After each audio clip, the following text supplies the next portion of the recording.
Zaman gösterdi ki cennet ucuz değil, cehennem de lüzumsuz değil. Em hasibtum en tedhulul cennete ve lemma ye'tikum meselü'llezine halav min qablikum messetumul be'sâ'u ve'z-zarrâ'u ve zûzilû hatta yekulur rasûl vellezine âmenû ma'ahu metâ nasrullah.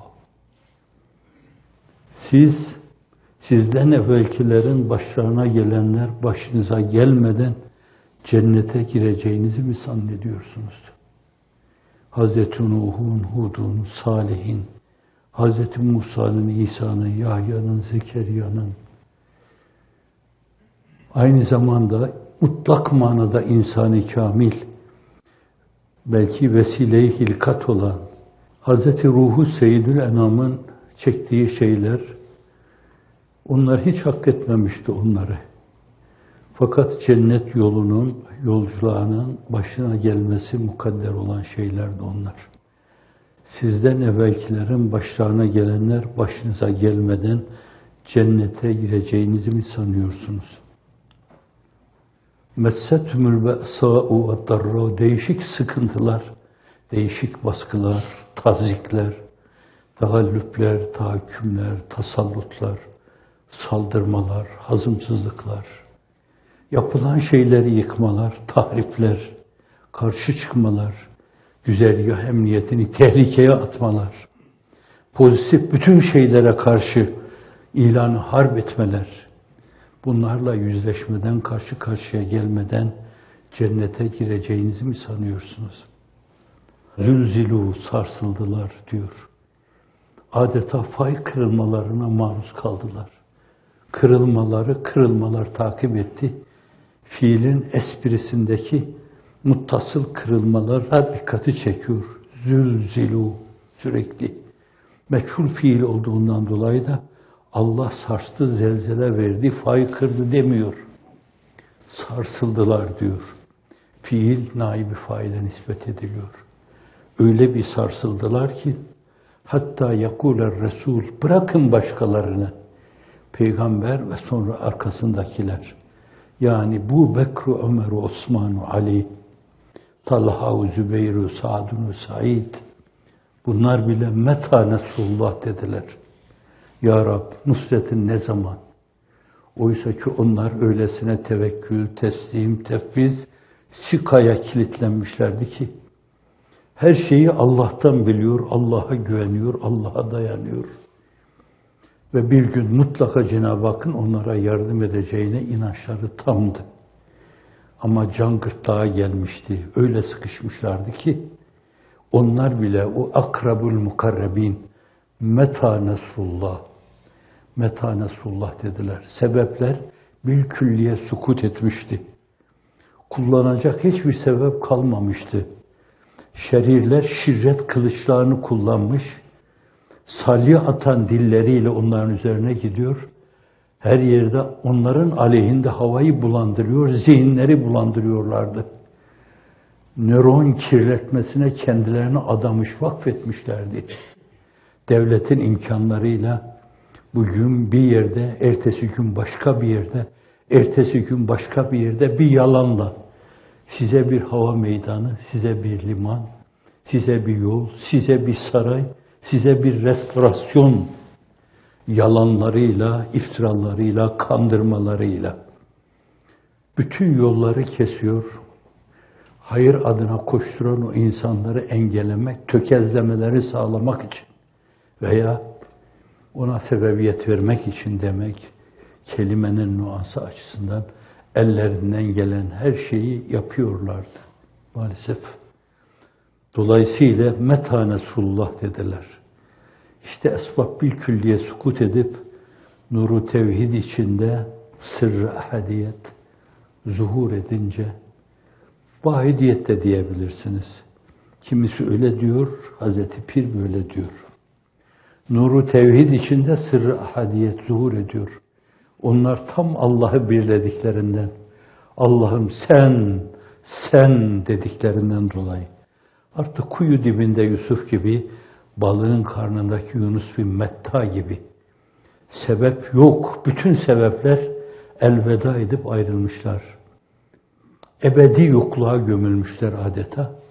İşte o zaman insan bütün vicdanıyla, vicdana ayaklanarak, bütün vicdani sistemleriyle, yani latife-i Rabbaniyesiyle, hissiyle, şuuruyla, mantığıyla, muhakemesiyle, meta nesrullah, Allah'ım yardım ne zaman?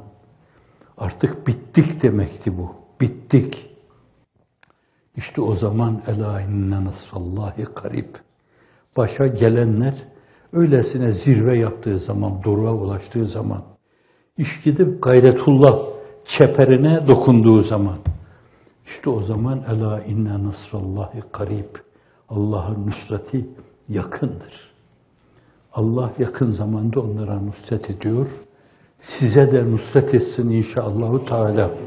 Çoğunuza nusretini Cenab-ı Hak başka yerlerde yüce mefkurenizi, esasatı diniyenin temel disiplinlerini,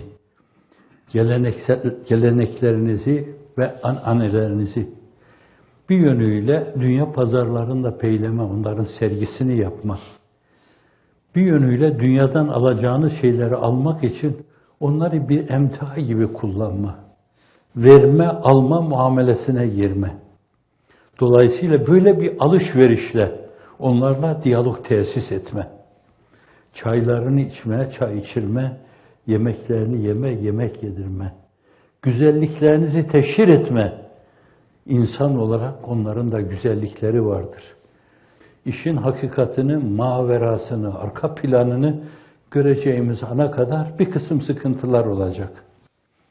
Mekke-i Mükerreme'den, beldelerin en keriminden, beldelerin en münevveri, Medine-i Münevvere, Yesrib'ken nurlanan medeniyet merkezi haline geliyor onlar sayesinde. Onlar da oraya gittiklerinde belli bir dönemde tanınamadılar, henüz sindirilemediler. Hatta hayatlarının sonuna kadar sindiremeyen münafıklar oldu. Hep ayak oyunlarıyla onları geldikleri yere döndürmek için ellerinden gelen her şeyi yapmaya çalıştılar. Müreysi vakası senelerce sonra olan bir vakadır. O zaman bile eğer Medine'ye dönersek azizler zelilleri oradan çıkaracak diyordu. Şom ağızlı birisi, günümüzün şom ağızlıları gibi. Size burada yaşama hakkı yok.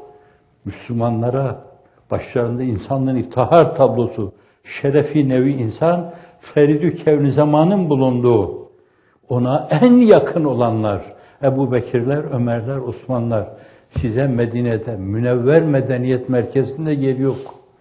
Mekke-i Mükerreme'ye yeniden. Senelerce sonra hala o duyguyu paylaşıyorlardı. O duyguyla onlara karşı koyuyorlardı. Ve Müslümanlar yine çekiyorlardı, yine çekiyorlardı. Çekme böyle zirvede, Hicret-i Seniye'nin 5. senesine kadar, yani Hendek vakasına kadar devam etti. Bu ne demek yani? Mekke-i Mükerreme'de peygamberlik 13 sene. 13 sene çektiğini kimse çekmemişti onun. İşte Alvar İmam ifadesiyle diyeyim ben, o başka bir mülahazayla söylerdi. O çekilen şeyler Everest tepesinin başına konsaydı, o dağ tuz buz olurdu. Fakat insanın iftihar tablosu zerre kadar eğilmedi.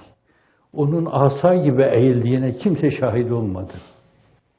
Ne boynunu sıktıkları zaman, ne sırtına bindikleri zaman, ne ölüm için şeytanın verdiği kararlara uyup evinin önünü kestikleri zaman ve evlerine baskınlar yaptıkları zaman hiçbir zaman eğilmedi. Hep gözleri Allah'ın açacağı kapıdaydı, bekliyordu. Reca hissi her gün biraz daha artıyordu. Ümitle her gün biraz daha ciddi bir metafizik gerilim içine giriyordu. Cumbasında Kur'an-ı Kerim okuyan Hazreti Ebubekir'e müdahale ediliyor. Bilal-i Habeşi kuma yatırılıyor, üzerine taşlar konuyor. O sıcakta beyin kaynar ve bir yönüyle bozulur. Böyle bir sıcakta kuma yatırılıyorlar, üzerine de taşlar koyuyorlar. O gün orada hiç yılmadan ahad, ahad, ahad diyor. Esbab bir külliye sukut ettiğinden nuru tevhid içinde sırrı ahadiye zuhur ediyor. O da ahad, ahad, ahad diyor. Cenab-ı Hakk'a teveccüh ediyor. Gün geliyor Allah Celle Celaluhu onlara bir fereç ve mahreç ihsan ediyor. Em hasibtum en tedhulul cenne ve lemma ye'tikum meselul lezine halav min qablikum messetumul be'sa'u ve'z-zarra ve zulzilu hatta yekula'r rasul vellezine amenu ma'ahu meta nasrullah. Meta nasrullah. Allah'ım yardım ne zaman? Allah buyuruyor ki ela inne nasrallahi karib. Bu böyle olmasa bile siz esasen hedeflediğiniz şeyle alakalı olarak innemâ lâmelü binniyat fehvasınca elde edeceğiniz şeyi Allah'ın izniyle elde etmişsiniz. لَوْ كَانَتِ الدُّنْيَا تَدُومُ لِوَاحِدٍ لَكَانَ رَسُولُ اللّٰهِ ف۪يهَا مُخَلَّدًا. Eğer dünyanın ebedi olması söz konusu olsaydı, yüzü suyu hürmetine yaratılan Hz. Muhammed Mustafa ebedi olarak kalırdı. Ama gelir bir, gider bir, kalır bir. Gelen gider, giden gelmez, bu bir sır. Gelirse gelir bir kıl ile eyleme tedbir. Giderse gider, eylemez bir koca zincir. Bir misafirhanedir bu dünya, gelen gider, konan göçer bu elden. Malı mülkü sefa sıfani hulya, gelen gider, konan göçer bu elden.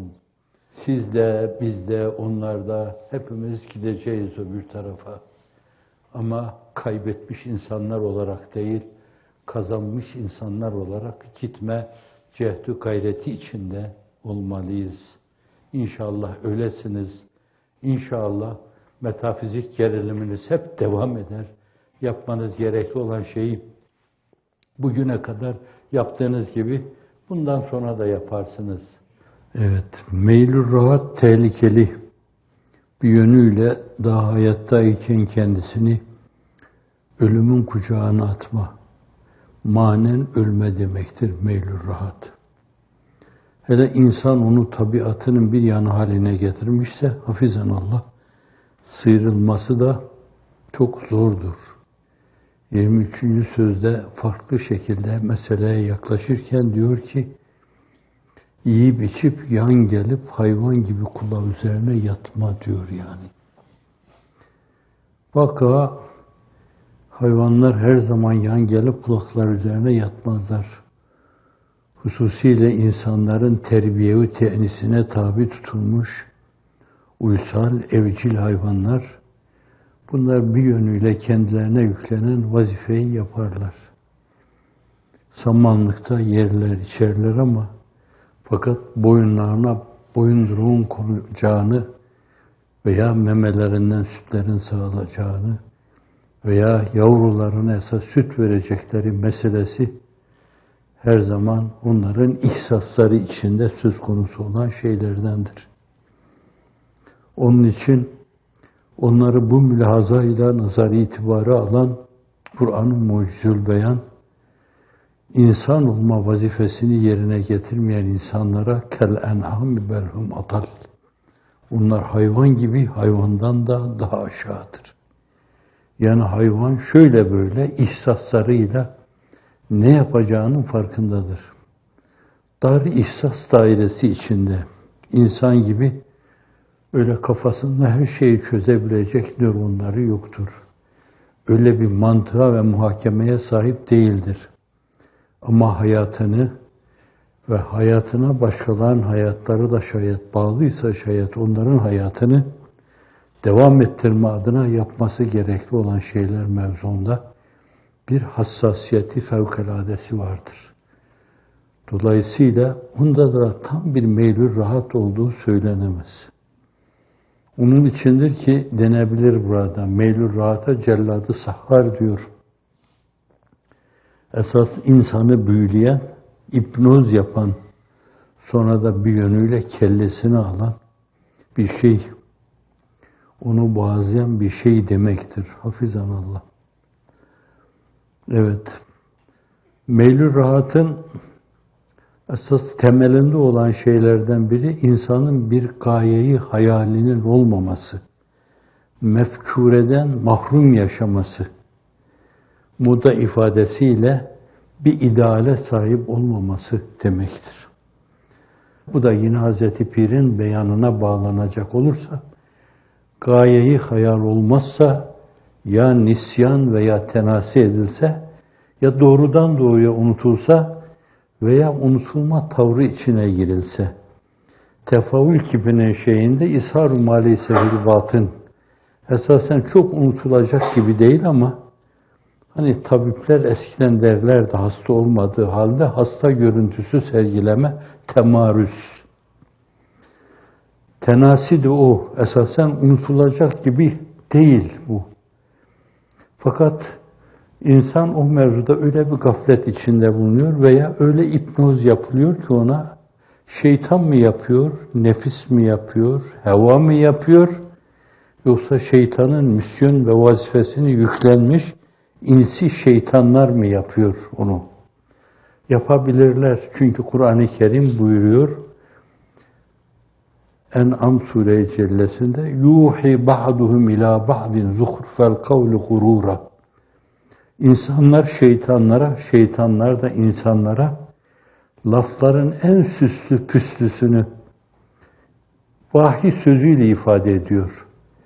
Burada da vahiy kelimesiyle ifade edilmesi bir şey hatırlatıyor insana.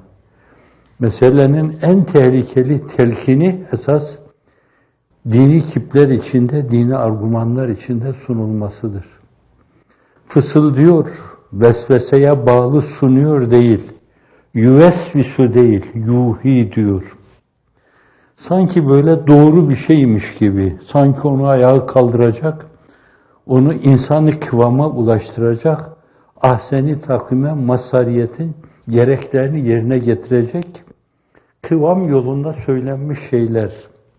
Kur'an-ı Kerim'in bir kısım şeyleri ifade etmede seçtiği kelimeler çok önemlidir. Yuhi ba'duhum ila ba'din zuhrufal kavli gurura. İlk defa Adem aldandı, evlatları da aldandı diyor Efendimiz. Adem nisyan etti, unuttu, evlatları da unuttu. Meseleyi adeta genetiğe bağlar gibi bir şey söylüyor. Şeytan onu aldatırken nasıl dedi yani? Cenab-ı Hak bunu yasak etti, siz esasen burada böyle ebediyetten mahrum kalasınız diye. Sureti haktan görünme.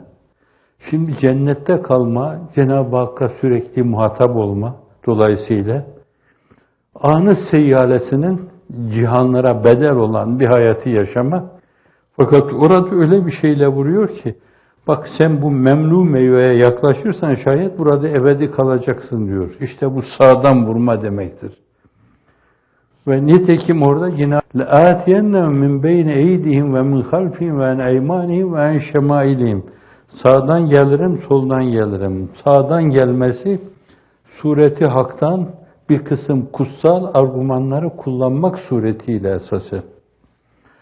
Şimdi insanı yuhi ba'dum ila ba'din bununla şayet hipnoz yapıyorsa bir yönüyle o işte yer, içer, yan gelir, kulağı üzerine yatar, hayvanın yapmadığı şeyi yapar. Dolayısıyla Kur'an da ona kel en'ami belhum adaldır. İnsanı ayakta dimdik tutacak şey bir yüce gayeyi realize etmeye matuf olmalı. Her yerde nam-ı celili ilahinin bir bayrak gibi dalgalanmasını sağlama. Nam-ı celili Muhammed'in sallallahu aleyhi ve sellem bir bayrak gibi dalgalanmasını sağlama.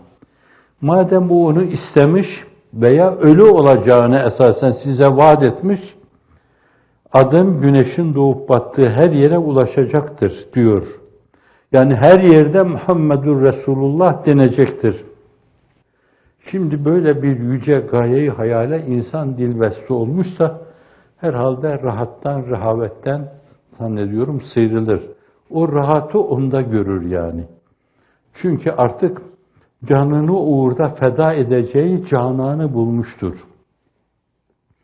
Canan dileyen nicari diyor Seyyid Nicari. Canan dileyen dağdağayı cana düşer mi? Canan diyor. Canan dileyen dağdağayı cana düşer mi? Can isteyen endişeyi canana düşer mi? Canına takılıp kalmışsan sen, kendini rahata salmışsan sen, cananı düşünmeye yer kalmamıştır. Jaluzilerini kapamışsın, kapıyı kapamışsın sen onlara karşı. Ama sürekli hep böyle canan deyip oturup kalkıyorsan, hani sizin aranızda cahi istimal bir şey var, sohbeti canan. Evet, oturup kalktığınız her yerde ondan bahsetme. Sözü evirip çevirip hep ona getirme. Allah deme, peygamber deme. İşte orada la ilahe illallah Muhammedur Resulullah. Bir tarafta Allah, diğer tarafta Muhammed. Allahu nuru semavati vel ard. İnne ekremekum indallahi etkâküm. Bakın lafz-ı celalenin olmadığı yok. Ela bi zikrillahi tatmainnul kulûb. Neden sizin dilinizde olmasın? Neden kalbiniz hep onunla çarpmasın? Neden heyecanlarınızla hep onu ifade etmeyeceksiniz? Bence o uğurda çok rahatlıkla insan ruhunu feda etmeye teşne bulunmalı. O zaman belki rahat işte orada olur yani. Ben rahat edeceğim diye kendini rehavete salma, yatma, yan gelip kulağı üzerine yatma değil. Kalbi huzuru, itminanı orada olur. Kur'an-ı Kerim buyuruyor. Ela bi zikrillahi tatmainnul kulûb. Dikkat edin, eskiler şöyle derlerdi. Agahu mütenebbih olun ki kalpler Allah'ı anmakla oturaklaşır, itminana ulaşır. İtminan da kalbin heva tesirinden sıyrılması, nefsi emmare olmadan sıyrılması, nefsi mutmainne ulaşması, radiye mardiye olması, safiye, zakiye, ufuklarına kanat açması yolunda atılan bir adımdır esasen. Kalbin itminana ulaşması, Allah kalplerimizi itminanla taşlandırsın inşallah Teala. Ama gönlün ona verilmesi lazım. Ölesiye adeta ona verilmesi lazım. Canan dedin Nicari'den, canan dileyen dağdayı cana düşer mi? Canı isteyen endişeyi canana düşer mi? Son iki mısrası biraz daha öldürücü. Girdik rehi sevdaya, aşk yoluna girdik. Cünunuz, o yolun delisiyiz. Girdik rehi sevdaya, cünunuz, bize namus lazım değil. Ey dil ki bu işşana düşer mi? Anlamayanlar öyle derler. Ya deli mi bu adamlar? İşin esası da odur. Bir insana dini değerlerine hizmetten ötürü başkalarının anlayamayacağı şekilde elinin tersiyle dünyayı itercesine tu cihandan el yudum hanumanım kalmadı. Başkaları senin bu haline bakınca deli diyecekler bu. Dininden dolayı deli denmedikten sonra imanda kemale ermiş olmaz.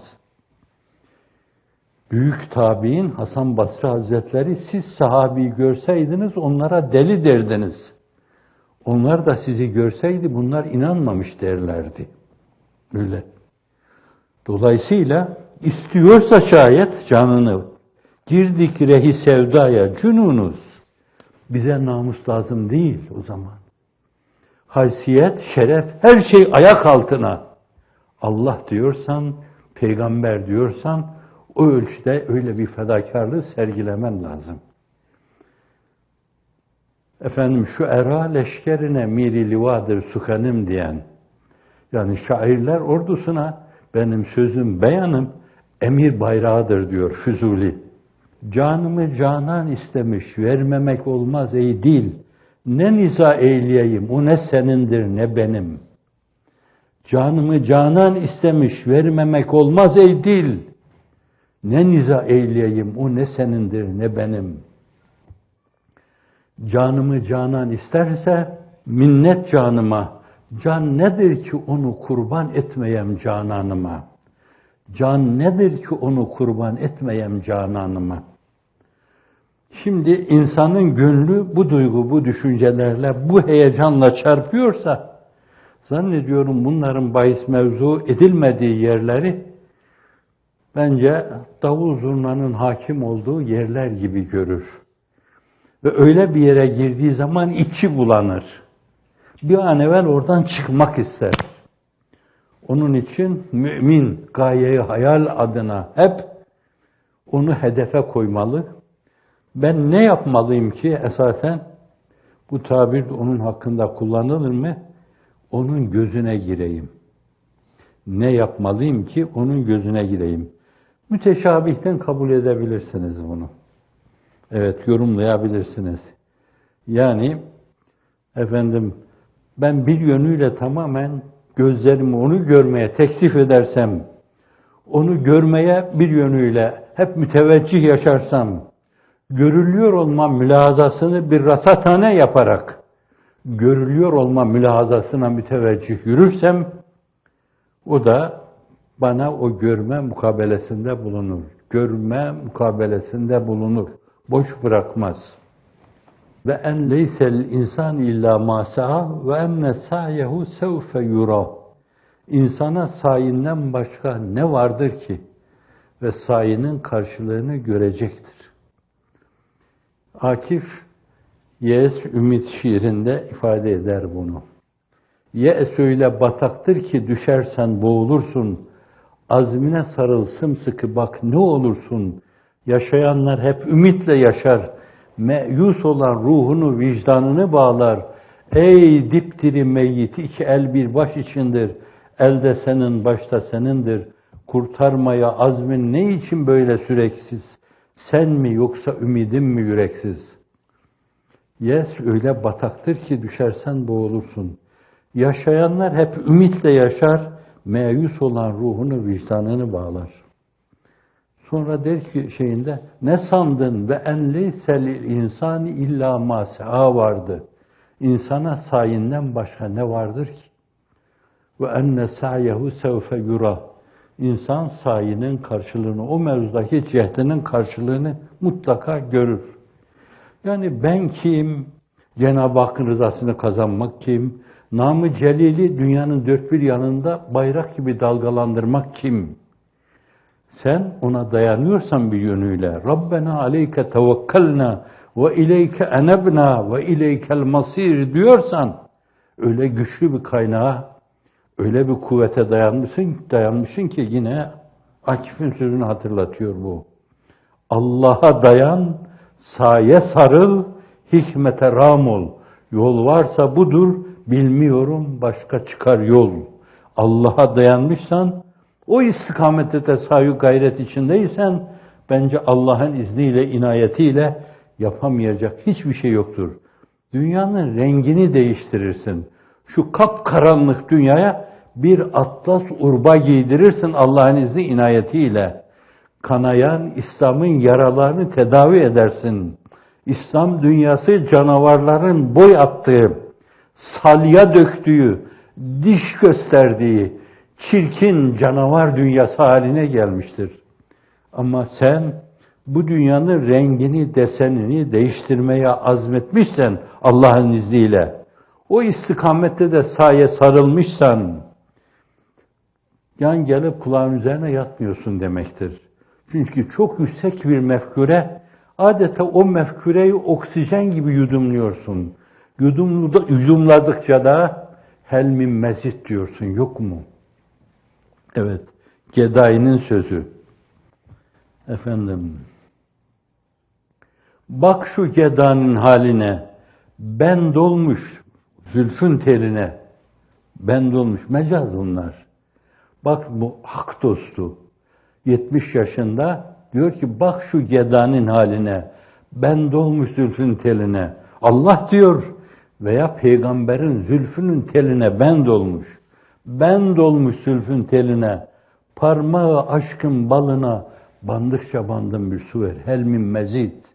Bandıkça bir su daha ver, bir su daha ver, bir su daha ver dedikçe bir türlü doyma bilmeyecek. Derinleştikçe derinleşecek, derinleştikçe derinleşecek. Bunu isterseniz fenafillah, bekabillah, maallah mülahazalarıyla tasavvuf ifadeler değerlendirebilirsiniz. O konumda ele alabilirsiniz bu meseleyi. Çünkü namütenahi istikametinde Seyir namütenahidir. Allah namütenahidir. Tam vuslata mazhar olduğunuz zaman, cemali ba kemalini gördüğünüz zaman bile namütenahi olduğundan dolayı Allah'ım, Efendimizin sallallahu aleyhi ve sellem temaşa ettiği ölçüde acaba bizim için de mukadder mi? Ben ona da talibim. Ben ona da talibim. Hafizan Allah, onu geçmek mümkün değildir. Ama ona da talip olmalı ki o yolun neresine kadar gidiyorsan şayet bence yolun sonundaki şeylere, iltifatat-ı ilahiye mazhar olursun. Allah'ın izni inayetiyle o iltifata mazhar olursun.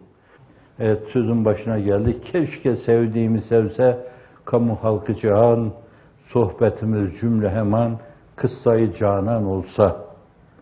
Kafiye oldu mu?